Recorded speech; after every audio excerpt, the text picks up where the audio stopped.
do a little bit of a different review here on The Final Cut as we take a look at a mini web series called Grimm miniseries. Final Fracture, and it's an 8-part miniseries brought to us by Adam Steigert. Yes, we're in the Steigert cinematic universe again, who also created this with Kristen Steigert, and we get a story across 8 episodes, each episode hosted by Grimm, my favorite character that he's come up with. And Grimm gives us the story of Danny and Samantha, who are a couple, and due to one miscommunication and misunderstanding, we suddenly see Danny start to lose her grip on reality and go on something of a crazy spin down the rabbit hole. And we watch how Samantha tries to figure out what's going on with Danny and how she can help her. Meanwhile, we get the doctor who is supposed to be helping Danny stay and keep a grip on reality, but it's hard to say just how good of a doctor he's been to her. And all of it comes to a head across the series. A mini-series is a good way to tell this story, I think, in these small chunks, especially because they're working on a limited budget and you're still shooting this during the pandemic, so you have limited options of what you can do. But I think putting it in smaller, consumable chunks really works for this story, and we get a chance to see the Reaper, which, again, I dig this character quite a bit. Played by Sean C. Sanders. I could watch a whole movie just with Reaper walking around reaping souls in that.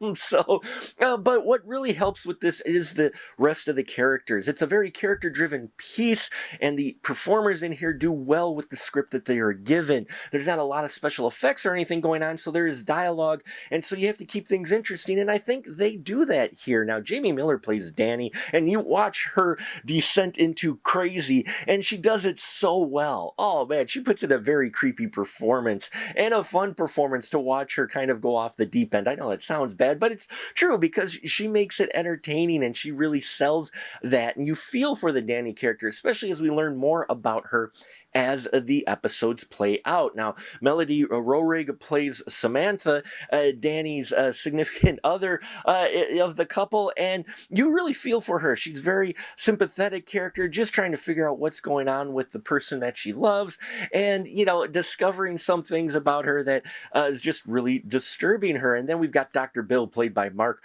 Bogomil. He puts in this really subtle, yet underlying creepy performance that I really enjoyed about this character. You're not quite sure where he stands and just how good of a doctor he might actually be.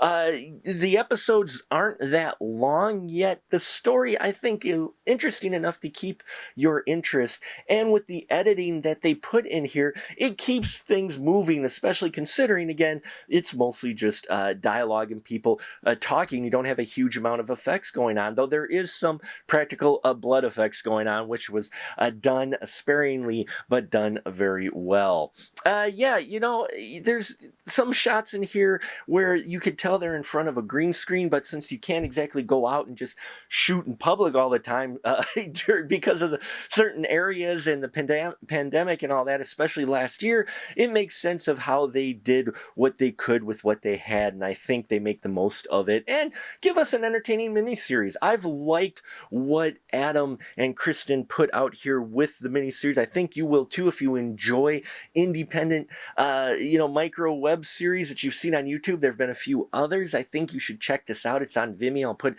as much information as I can down below about it. If you do check it out, please, I'd love to hear your constructive thoughts of what you think of this series. My favorite episode is one I think it's episode 5 called Good Kitty. That episode just floored me. I was not expecting that story to present that, and it was done so well, and it is a dark episode, but so much fun to watch for a horror fan. So thank you so much for listening to me ramble. Please check out our other stuff here. Subscribe, bells and whistles, thumbs up, and all that on our YouTube channel. Check out our Patreon. I thank you for your support, and until next time, remember, as always, I keep that ticket stub.